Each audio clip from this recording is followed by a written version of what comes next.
Okay, welcome back to the shop. It's a Tuesday, 25th of March. Anyway, we're going to try to see if I can get that 450 Honda to actually run today.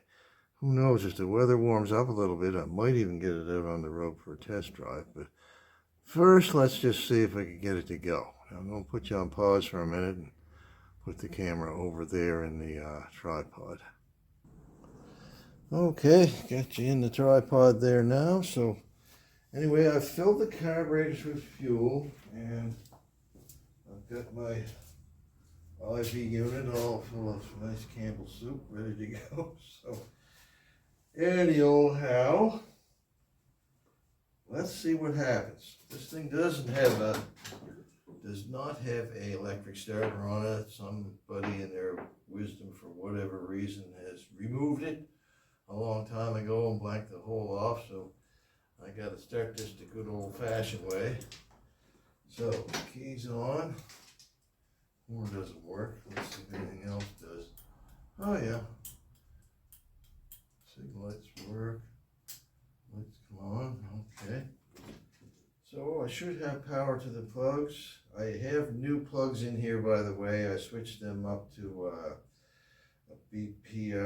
not P, don't use P range plugs in these because they're too long and they'll clip the intake valves. If you're going to use the P range plugs, you're going to have to index them so the intake valve doesn't hit the plug. But these are just the BR7ES, a little bit hotter than the standard heat range. So, without further ado, get the choke on here. Choke Bruce, not the throttle. And we'll see if this will go. Wish me luck.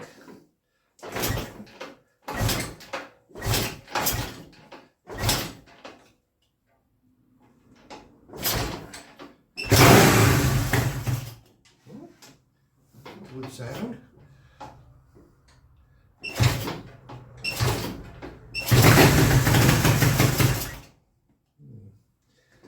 Try turning the choke off.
actually sounds pretty good. I can't run it too much longer because I have the garage door closed. I'm going to gas myself. But, let me just give the throttle a blip, make sure she takes her gas.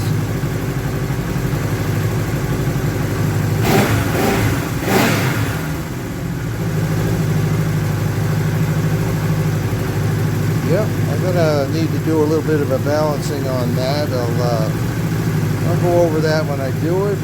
Meanwhile, I just did a quick hand balance with your hand behind the mufflers and feel that the pulses are even. So, and I did adjust the pilot circuit as well. You saw me fiddling with the screwdriver.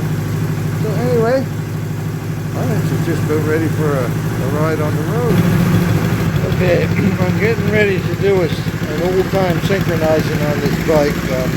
Which I've got the engine started up now so that I can, get it warmed up toward operating temperature and that sort of thing. I think it's really close anyway, but the idea is to run the machine on one cylinder at a time. So what I'm going to start off by doing after I've got it warmed up is I'll take out one of the plugs first, and I'll set the idle at a certain RPM. As you can see, it's getting up there now, getting close to 2,000 RPM. That's because, it's not really set up yet. The bike is warming up. The warmer it gets, the higher the idle will go. So anyway, I'll do it on one cylinder at a time, set it for about 1,000 RPM. After I've got that done, then I'll put both plugs back in, start the engine up, and back the throttle adjustments off equal amounts so that I know that I'm in sync, and then I will make sure that the cables are opening the throttles at the same time after that. Okay, now as you can see, I've got the left plug out. I'm going to start the bike, and I'm going to set my idle up on my right carburetor this time. So, in other words, she's going to be running on one cylinder. See if we can get her going.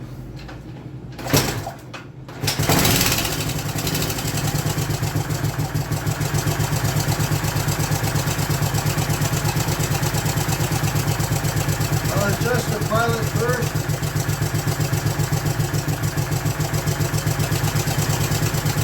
She likes that.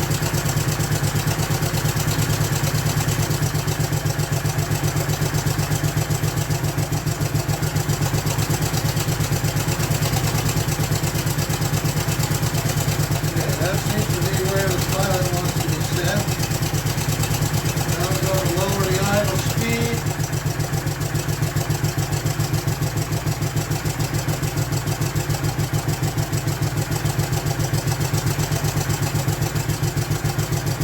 That's 1,000 RPM on one cylinder. So now I'm going to take this plug out, put that one back in, and I'll set the pilot the idle on the other cylinder. I'm just going to put you on pause while I'm doing that. You don't want to bother watching that. Okay, I've swapped it around. I've removed the right hand plug this time and put the left hand plug back in. So let's see if we get it fired up on the left side this time.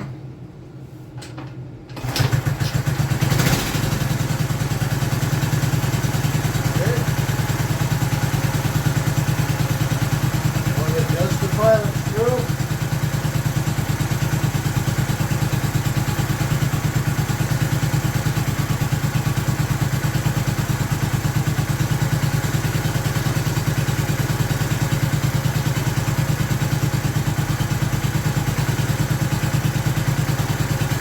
Seems like a nice hook there.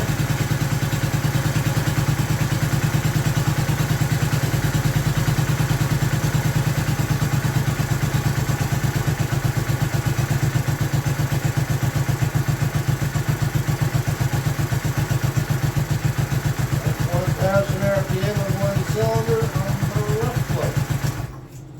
So, now that I have them both in, I put both the plugs back in and then back off the adjuster screws, equal amounts, to a nice idle.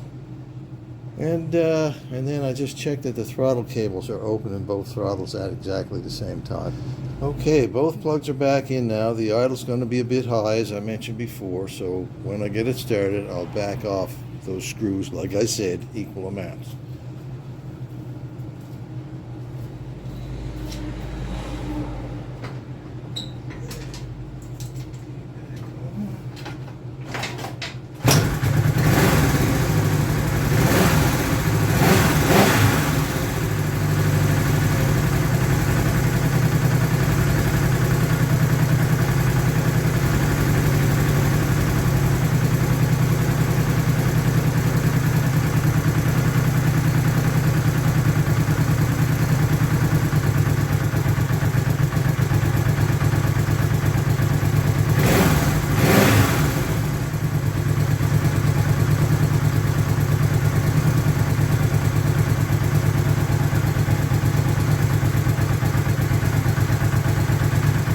Idling at about 1200 RPM there right now. It sounds pretty good, but I'm just going to let it warm up a little tiny bit more because it will probably speed up as the engine heats up, and I'll just try to keep it at about 1200 RPM.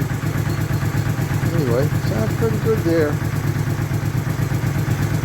Okay, anyway, it is settled in at about 1250 there now after it warmed up. Alright, I'm just going to check and make sure that both of these throttles are opening at the same time.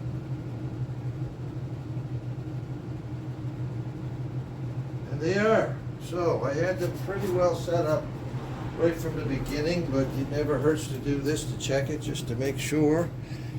Well, the old girl's ready for a road test, so I'm going to put the gas tank back on it.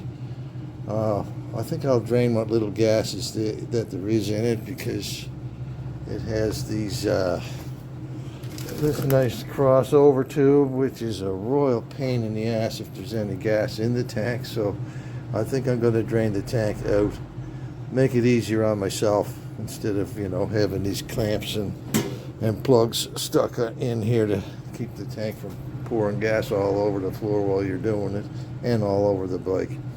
So let me get the tank back on there, and by golly, the weather out there, I mean, it's not exactly terrific, but it sure is a lot better than it was last night. It was pouring out there last night.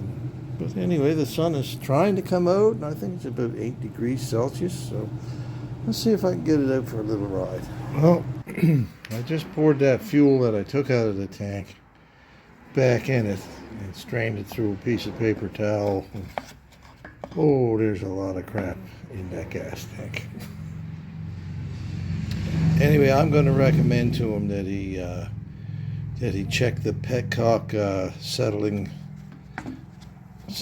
area there, that little part of the petcock you screw off. Check that after every ride, and maybe even take the drains out of the carburetors to make sure that there's no buildup of rust and crap in the bottom of the carburetors. That'll only take a few minutes to do, you know. But the other option would be to acid clean the tank, or maybe even line it. Yeah. Anyway, there's not a lot of rust on the bottom of the tank. Where the rust is, it's on the top. It's gathered here over the years from condensation and that sort of stuff inside the tank. But I mean, if he decides to run the bike like this, and he drains the float bowls and that petcock filter cup every chance he gets, you know, he should be all right. It just takes a little extra effort, that's all. Well, there's a nice clear blue sky. It's about 10 degrees. It's a little bit after 5 o'clock in the afternoon there, so about supper time anyway. But I did not take the bike out, even though I did get the tank on it and it's all back together. But the reason I didn't take it out was that the registration sticker on the license plate is expired, and I'm not really sure if he has got the bike re-registered for 2025 or not. So I left a couple of messages for him, so when I hear back from him, If it is registered, that's great. All the police have to do is just bring it up in the system, and they know right away if it's registered or not. But if I just need to confirm it with the owner to make sure that it is actually registered before I take it out on the road, because I'm not taking a chance driving someone else's machine if it's not completely legal and ready to go. Anyway, so until I hear back from him, there she sits. Okay, it's the next day, 26th of March, 2025. Just came back from a little test drive on this thing, and I gotta say it works about as perfect as it'd be possible for one of those to work. So we'll shut off the fuel. And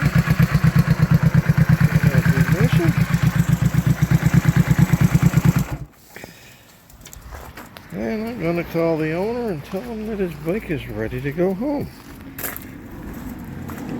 Anyway, if you like this little video, please click like and subscribe. And anyway, be good to each other. I think I'm getting a nice little Honda in here next week. So I'll let you know when that comes in. So thanks for watching. Bye-bye. Okay. I was gonna end this video on that last note, but then I remembered something I wanted to talk about, so sorry about that. That was a great little test ride the other day on this. It had a blast. The thing actually, for a 450, it goes like a rocket. And yeah, the engine runs smoothly through all gears, through all RPMs. It's just a real nice working machine. I kind of wish it was mine. Anyway, you can't have all the motorcycles, can you, Mike? Anyway, like I was going to mention, I don't know if I mentioned it in the last video that I did on this bike, but the first real motorcycle, the first one without pedals that I ever got to drive on, was one of these Honda 450s. I think it was probably about a 1970, one of the earlier ones with this style tank on it. But the chap that owned it is still kicking, and he's a good friend of mine. And he was, I think, in my father's first electronics class in school down in Bridgewater, Nova Scotia. And anyway, he came up and he gave a 14-year-old kid a drive on the Honda 450 with shorty mufflers. I can't remember if he had long forks on it or not, but anyway, he took me for a drive and he tried to scare the living daylights out of me. Well, when you're 14 years old and you got nothing going on up here, it's kind of hard to scare you. Anyway, he gave me a real nice, fast, loud ride on that 450, and I've never forgotten it. It was great. So that was Tom Renton who did that for me. So thanks for that, Tom. I'll never forget that ride and the grin on your face when you came back and asked me if I was scared or not. I said no. But anyway, like I said, this bike is ready to go home. I'm just waiting for the owner's dad or the owner to come back or whatever and pick it up and take it home, and thank them very much for allowing me to work on this thing. So like I said before, take care of each other, be good to each other, and I'll see you next time. Bye-bye.